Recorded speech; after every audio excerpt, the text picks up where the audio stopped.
جناب اعظم از خدمات سابق و لاحق شما که ها 40 سال از خدمت میکنید، از همه خدمات شما راضی هستم.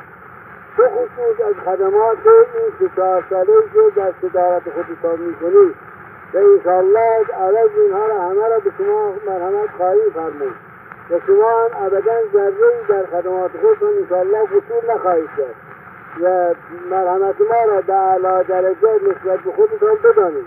انشاءالله رحمان بعدی تا 7 سال که خدمت بکنید امیدوار هستم که همیشه خوب باشه و این خدماتی که به من میکنید و به مملکت ایران میکنید البته خداوند او را بی عوض نخواهد بودست. انشاءالله عوض او را هم خدا و هم سایه خدا که خود من باشم به شما خواهم داشت. از خدمات همه این وزرا هم راضی هستیم و شما هم خدمات همه را حقیقتا خوب عرض میکنید و همه را به موقع عرض میکنید.